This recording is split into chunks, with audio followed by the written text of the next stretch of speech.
आतापर्यंत साधारण 700 ते 800 कोटी रुपयाचं ड्रग्स हे जप्त केलेलं आहे, ज्याच्यावरती राज्याच्या गृहमंत्र्यांनी बोलावं. ललित पाटील हा एक मोहरा आहे, बरं का.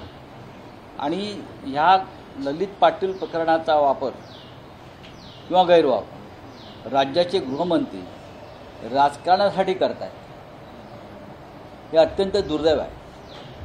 उद्या 20 तारीख नाशिकला शिवसेनेचा मोर्चा आहे ड्रग्स विरुद्ध.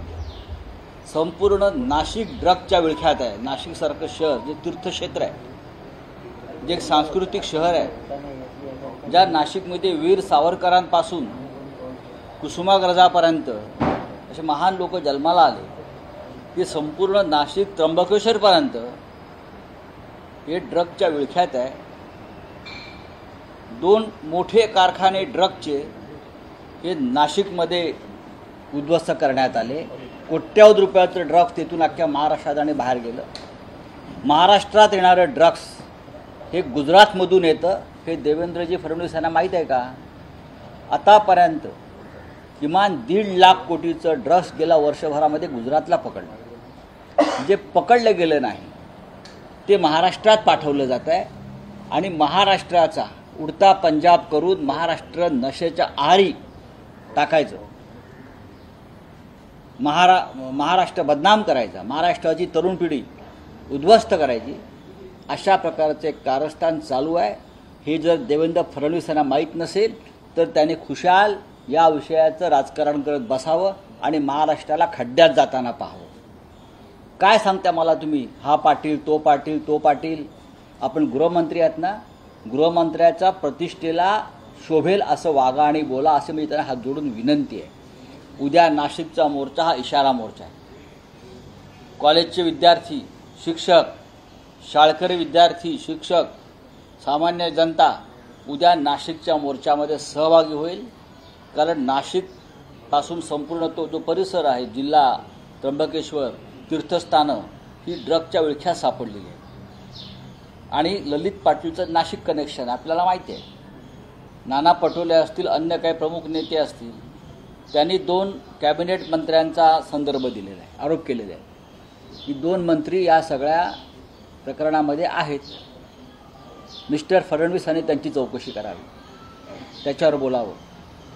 त्यासाठी एखादा चौकशी आयोग नेमावा. 2 मंत्र्यांचे राजीनामे घ्यावेत, हिम्मत असेल तर म्हणतोय मी. अगर आप पे हिम्मत है तो 2 मंत्री का इस्तीफा लीजिए आप, जिसके ऊपर आरोप हो गया है. करताय का? आम्हाला का तुम्ही सांगता धमक्या देताय? आम्हाला धमक्या देऊ नका. आम्हाला धमक्या देऊन काही उपयोग नाही. तुम्ही आम्हाला फार तर काय करा, खोटी प्रकरणं परत टाकाल ना आमच्यावर, खोटे गुन्हे दाखल कराल. 2024ची बॉर्डर लाईन लक्षात ठेवा काय होत आहे ते. 2024ला तुम्ही आहात आणि आम्ही आहात. आतापर्यंत आम्ही कधी सुडाने वागलो नाही. राजकारण हे सुडाचा कारखाना नाही.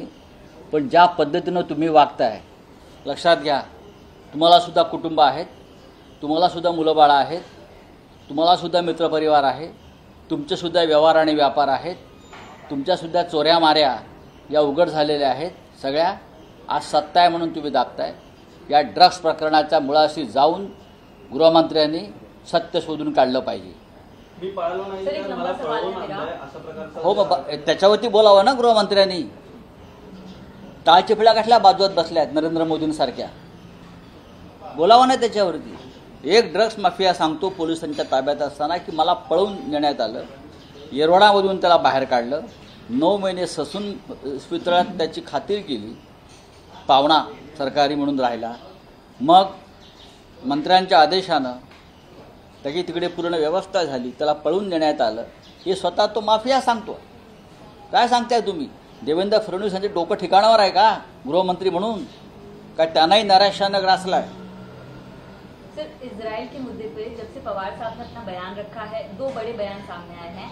फडणवीस ने कहा है कि शरद पवार मुस्लिम राजनीति, जो तुष्टीकरण की राजनीति कर रहे हैं, मुस्लिम वोट के लिए ऐसे बयान दे रहे हैं. बात ऐसी है कि हेमंत बिस्वा ने कहा है कि शरद पवार क्या बहुत जल्द सुप्रिया सुले को हमारे भेजने की तैयारी कर रहे हैं. तो ये 2 बड़े रिएक्शन उनके बयान के बाद. बात ऐसी है, विश्व में क्या चल रहा है उनसे ये लोग वाकिफ नहीं है। ये जो है तुम्हारे असम के मुख्यमंत्री, ये तो एक ज़माना में कांग्रेस के सिपाही सलाहकार रहे हैं बड़े, देवेंद्र जी। भाई देवेंद्र जी, किसको हमास में भेजना है और किसको अलकायदा में भेजना आप तय नहीं करेंगे। पहले देश को बचाइए। बात ऐसी है कि अटल बिहारी वाजपेयी की भूमिका उस बारे में क्या थी, ये पहले समझ लीजिए। विश्व के नेता, विश्व गुरु नरेंद्र मोदी जी को आपने बनाया है, लेकिन इंदिरा गांधी से, पंडित नेहरू से लेकर अटल बिहारी वाजपेयी तक इजराइल और पैलेस्टाइन के संघर्ष में एक भूमिका हमारी देश की रही है। वो एक बार समझ लीजिए। सरकारें बदली, फिर भी भूमिका नहीं बदली। आप इजराइल के साथ इसलिए है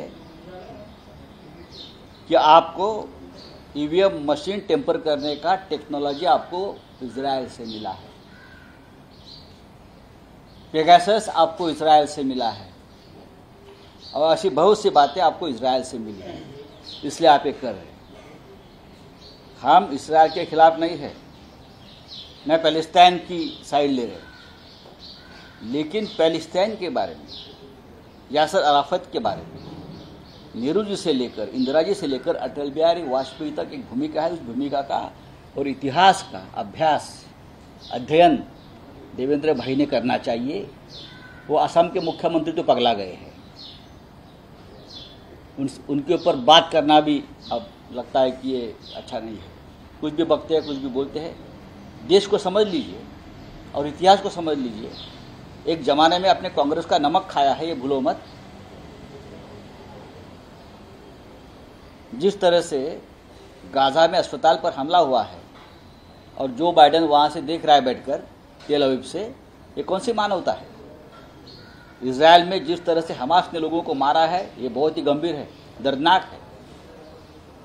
युद्ध के बाद हमने देखा है करगिल में क्या हो गया, बांग्लादेश वॉर में क्या हो गया।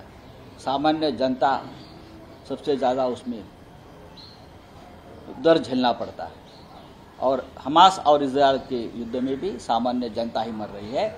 नेता जो है बंकर में आराम से बैठे 5 स्टार।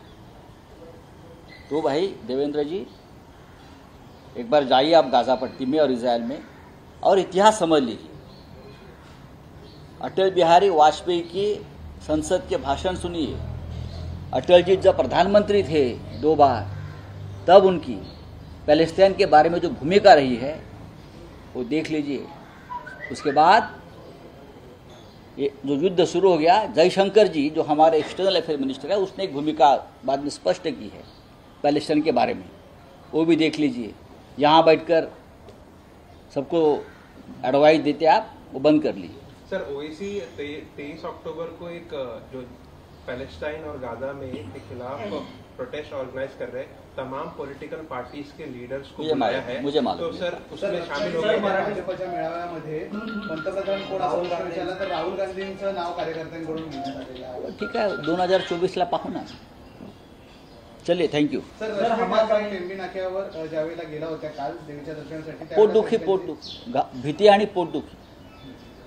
भीती आणि पोटदुखी आणि जळफळाट, देवाच्या दारात तुम्ही अशी कृत्य करता, हिंदुत्ववादी समजता, हां।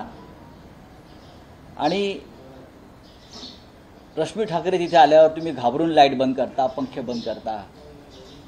देव पाहतो आहे, हिंदुत्ववादी आहेत म्हणून सांगतोय तुम्ही, स्वतःला हिंदुत्ववादी मानताय ना। एका महिलेला घाबरताय, रश्मी ठाकरेंना घाबरताय। फडणवीस कह रहे हैं कि महायुति, हमारी जो सरकार है महायुति, इसमें कोई भी मतभेद नहीं है, कोई झगड़ा नहीं है सीट शेयरिंग को लेकर। जहाँ पता चलेगा, जल्दी ही पता चलेगा। ये जो क्या अजित पवार का एक गुट है, शिंदे, बीजेपी, हाँ, क्या होता है चुनाव में आपको पता चलेगा। सीट शेयरिंग में क्या होता है, सीट शेयरिंग के बाद क्या होता है, इलेक्शन के बाद क्या होता है, कौन रहेगा कौन जाएगा, ये सब पता चलेगा आपको। Thank you. देश विदेशातील प्रत्येक घडामोडींचे लाईव्ह अपडेट मिळवण्यासाठी आता साम टीव्हीच्या सर्व सोशल मीडिया प्लॅटफॉर्मला लाईक, फॉलो आणि सबस्क्राईब करा. तसंच सर्व नोटिफिकेशनसाठी बेल आयकॉन प्रेस करायला विसरू नका.